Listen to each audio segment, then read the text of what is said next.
Hello guys, welcome back to your YouTube channel S chemistry. और यहाँ पर लेके आए हैं आज मैं आपके लिए, पता है, जो 7 मार्च का केमिस्ट्री का पेपर है उसमें आप केमिस्ट्री की कॉपी कैसे राइट करेंगे। जी हाँ, यहाँ आप देख सकते हैं आपका ये केमिस्ट्री की कॉपी राइटिंग लेकर आए हैं। आप केमिस्ट्री कॉपी कैसे लिखेंगे, क्योंकि आपका 70 नंबर का क्या रहता है, आपका पेपर रहता है।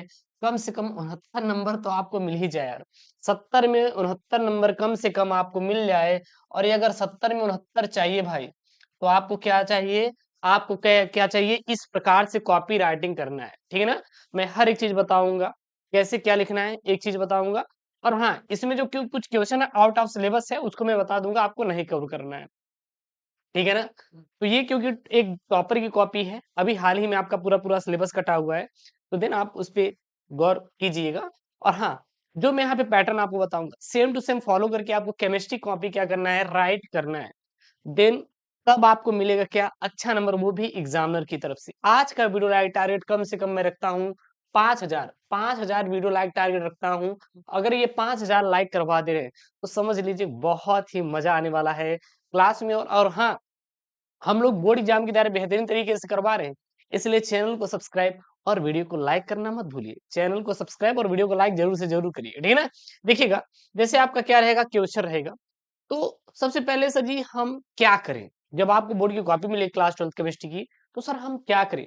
तो सबसे पहले आप, पता है, एकदम शांत दिमाग से आपको कॉपी मिलते ही एक आप लाइन को ड्रा कर दीजिएगा। सबसे पहला काम करिएगा, ठीक है गुरुजी। सबसे पहला हम लोग काम ये करेंगे। दूसरा सर क्या काम करना है, दूसरा सर ये काम करना है कि first impression is the last impression. पहला प्रभाव ही सर अंतिम प्रभाव होता है। तो हमें उस क्वेश्चन को अटेम्प्ट करना है जिसका आंसर गुरुजी हमें आता रहेगा। मान लीजिए अगर आपको बहुविकल्पी आ रहा है, तो एक काम करिएगा, आप सबसे ऊपर प्रश्नोत्तर संख्या डालेंगे, पहला का क। क्या डालेंगे, पहले का क। देखिए कितना अच्छे ढंग से यहाँ पे केमिस्ट्री की कॉपी राइट की गई है, सेम टू सेम आपको पैटर्न फॉलो करके ये आपको डाल देना है। प्रश्नोत्तर संख्या पहले का क आप लोग क्या करेंगे, डाल देंगे, ठीक है ना। अब सर हम क्या करेंगे, मान लीजिए बहुविकल्पी है, तो सबसे पहले आप प्रश्न को लिख देंगे। जैसे आपका प्रश्न है कि घनी क्रिस्टलों में अच्छी दूरियों अथवा कोर की लंबाई होती है, तो आप चारों ऑप्शन लिख दीजिए यहाँ पे, ए बी सी डी। और उसके बाद जो भी इसका आंसर रहेगा वो यहाँ पे डायरेक्ट ए निकल के आएगा, तो ये वाला लिख देंगे। ये आपका आउट ऑफ सिलेबस है, इस पे क्वेश्चन का ध्यान मत दीजिएगा, बिल्कुल आप कॉपी राइटिंग वाला ध्यान दीजिएगा।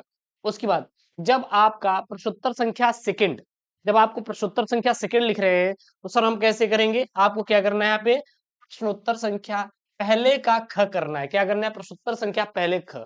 बच्चे क्या करते हैं पता है, प्रश्नोत्तर संख्या पहले का ख डाल के डायरेक्ट आंसर ठोक देंगे। और डायरेक्ट आंसर क्या ठोकेंगे पता है, बी। गुरुजी बी। बी में क्या हो जाएगा, मान लीजिए ये वाला आ रहा है 0.5, बस यही गुरुजी हम क्या करेंगे, लिख देंगे 0.5। ठीक है, आप लिख सकते हैं, लेकिन उतना इंप्रेशन एग्जामिनर के ऊपर ना नहीं पड़ेगा जितना हम डालना चाहते हैं। तो आप क्वेश्चन आंसर दोनों साथ में करिएगा, वो भी बहुविकल्पी में। ठीक है, अगर क्वेश्चन नहीं आ रहे हैं तो दिन आप क्वेश्चन आंसर दोनों साथ में लिखिएगा। क्लास 12th केमिस्ट्री में पास होना है तो इस प्रकार से आपको फॉलो करके लिखना है। उसके बाद बढ़िया यहाँ पे प्रश्न जो रहेगा लिख दीजिएगा। उसके बाद चारों ऑप्शन यहाँ पे दे दिए, ए बी सी डी। और यहाँ पे जो भी उत्तर रहेगा यहाँ पे लिख देंगे। विलियन की मोलरता m बराबर, सॉल्व करेंगे आ जाएगा हमारा 0.5 मोल। इस प्रकार से आप क्या करेंगे, डायरेक्ट यहाँ पे आंसर को छाप देंगे। कोई दिक्कत है क्या, बिल्कुल सर कोई दिक्कत नहीं है हमें गुरुजी, किसी प्रकार की कोई दिक्कत नहीं। उसके बाद जब प्रश्नोत्तर संख्या पहले का ग आए, तो आपको क्या डालना है, प्रश्नोत्तर संख्या पहले का ग।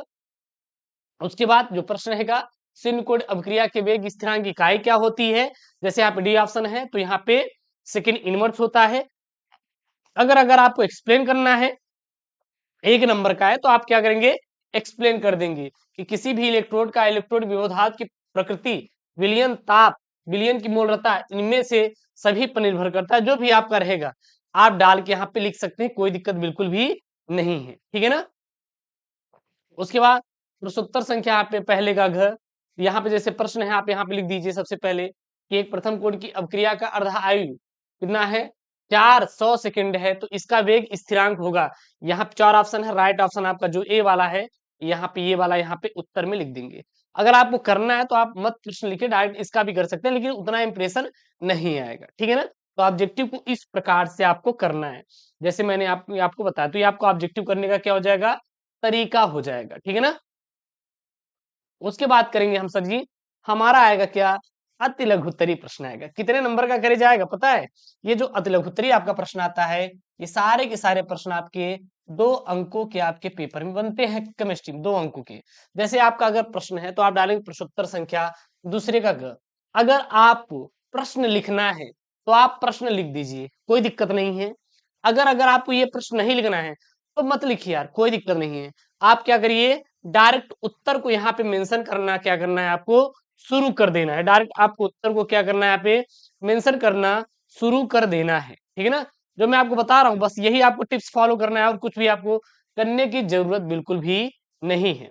अगर आपको प्रश्न नहीं लिखना है तो आप मत मत लिखिएगा, डायरेक्ट आप प्रश्नोत्तर संख्या डालिए, उसके बाद आप प्रश्न लिखिए। अगर आपको प्रश्न नहीं लिखना है कोई दिक्कत नहीं, आप क्या करिए, डायरेक्ट उत्तर लिखना शुरू करिए। एक चीज और, जैसे यहाँ पे प्रश्न बना है कि विलयन की मोलरता की गणना कीजिए, जबकि 440 ग्राम विलायक में 20 ग्राम क्या है, NaOH घुला हुआ है, ठीक है ना। अब यहाँ पे देखिएगा, यहाँ पे आया है कि विलयन की मोललता की गणना कीजिए। अब बच्चे क्या करते हैं, कुछ बच्चे पता है ये मोललता की क्या करते हैं, परिभाषा लिखने में टाइम बर्बाद करते हैं। परिभाषा लिखने में क्या बर्बाद बर्बाद करते हैं भैया, अपना टाइम को बर्बाद करते हैं। लेकिन आप लोग परिभाषा मत बर्बाद करिए, आगे ये भी लिखा हुआ है कि जबकि 440 विलायक में 20 ग्राम क्या है, NaOH घुला हुआ है। यानी कि सर यहाँ पे मोललता डायरेक्ट निकालना है, हमें क्या निकालना है, मोललता निकालना है हमें गुरुजी। इसमें क्या बोला है कोई मतलब नहीं, हमें केवल मोललता निकालना है, बाकी यहाँ पे मान लिखना है। तो सीधा यहाँ पे परिभाषा ना लिख के हम क्या करेंगे, डायरेक्ट इसका फॉर्मूला अप्लाई करेंगे। क्या लिखेंगे, विलयन की मोललता बराबर विलेय के मोलों की संख्या बटे विलयन विलायक की मात्रा किसमें, ग्राम में, इंटू 10 के घाते कितना, बोले तो 3, 10 घाते कितना, 3 गुरुजी।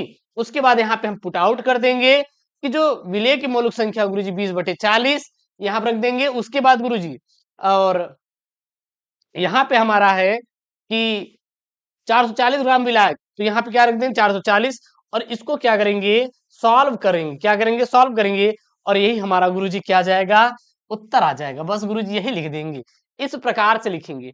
अब बहुत बच्चों को क्या है, मैं यही पे आपको बता देता हूँ, कॉपी लिखने में बहुत बच्चे क्या करते हैं, जब आप कॉपी लिखते हैं ना तो यहाँ पे क्या करते हैं पता है, आपको ये आपको आ ही नहीं रहा है, मान लीजिए आपको नहीं आ रहा है, केवल आपको बिलियन की मोलरता के बारे में पता है, ये क्वेश्चन आप हल नहीं कर पा रहे हैं, तो वो बच्चे कैसे करेंगे। तो उनके लिए पता है क्या है, केवल इसकी परिभाषा लिख देना है। क्या लिख देना है, इसकी केवल परिभाषा लिख कर चले आना, बस परिभाषा लिख कर चले आना।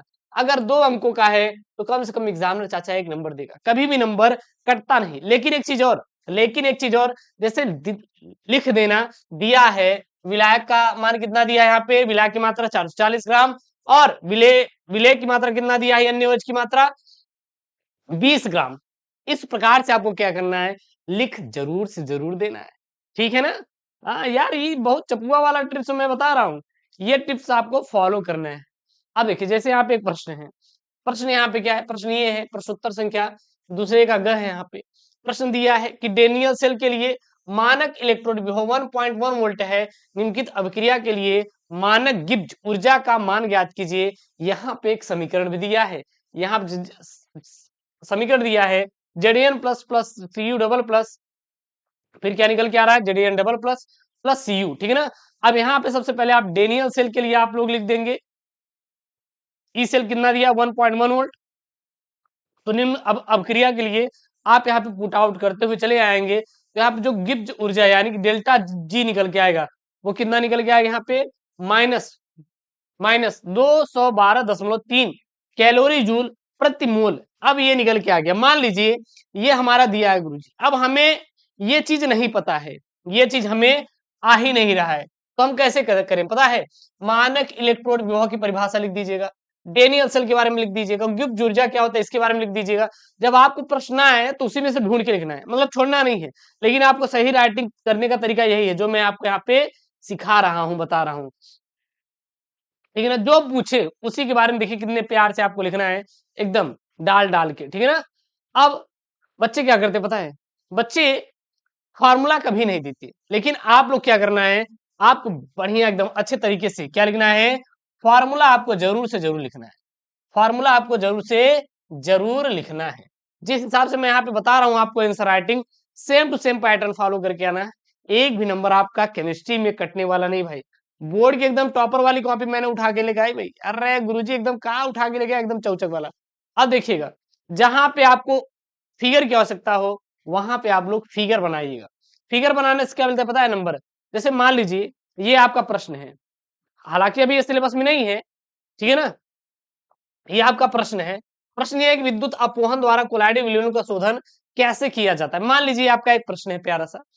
अब यहाँ पे आपको क्या करना है कि अगर यहाँ पे आप फिगर बना दिए, क्या बना दिए यहाँ पर, अगर अगर आप फिगर बना दीजिए दिए, तो मान लीजिए 4 नंबर का प्रश्न है, तो 2 नंबर आपको किस मिल जाएगा? चित्र पे मिल जाएगा। और जो 2 नंबर आप लिखे हैं उस पे मिल जाएगा, तो 4 नंबर आपको यहाँ पे पूरा मिलेगा। अगर आप फिगर को ड्रा करते तो आपको कॉपी लिखते समय फिगर भी जरूर से जरूर ड्रा करना है।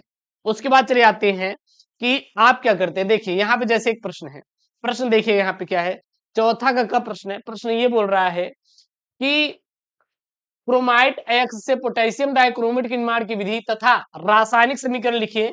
डाइक्रोमेट आयन की अम्लीय माध्यम में ऑक्सीकरण क्रिया का समीकरण आपको लिखना है। तो आप क्या करते बताए? केमिकल इक्वेशन, रासायनिक समीकरण को नहीं लिखते। रासायनिक समीकरण जो है उसको आप लोग क्या करते हैं? नहीं लिखते।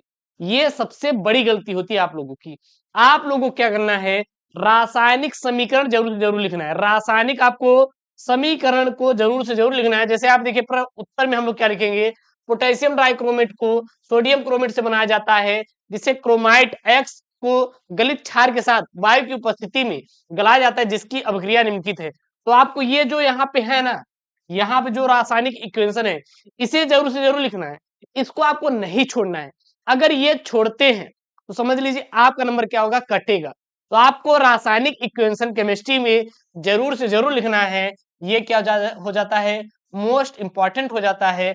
और इस रासायनिक इक्वेशन लिखने से आपका नंबर ना बढ़ता है। देन आप ये आपको केमिस्ट्री का रासायनिक इक्वेशन जरूर से जरूर लिखना है।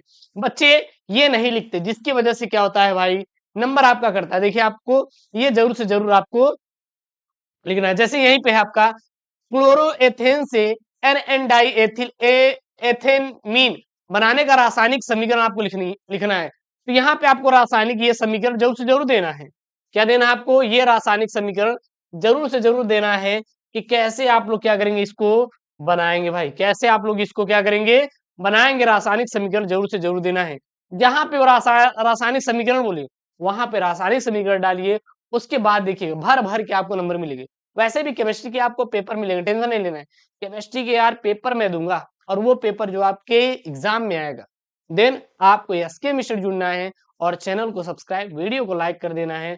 और इस प्रकार से अगर जैसे मैंने यहाँ पे बताया है, कॉपी आप क्लास 12 केमिस्ट्री की लिख कर आते हैं किसमें? अपने बोर्ड परीक्षा 7 मार्च के दिन। देन आप देखिएगा भर भर के आपको नंबर मिलेगा। एक भी नंबर एग्जामिनर चाचा काटेगा नहीं। बिल्कुल चाचा काटेगा नहीं भैया, एक भी नंबर नहीं काटेगा एग्जामिनर चाचा। लिख के मैं दे रहा हूँ। और हाँ, चैनल को यार सब्सक्राइब करिए फटाफट, जो यहाँ पे दिखाई दे रहा है। और वीडियो को क्या करिए? लाइक कर दीजिए। मिलते हैं नेक्स्ट वीडियो में दोस्तों। Thank you. जय Hind, take care, bye bye.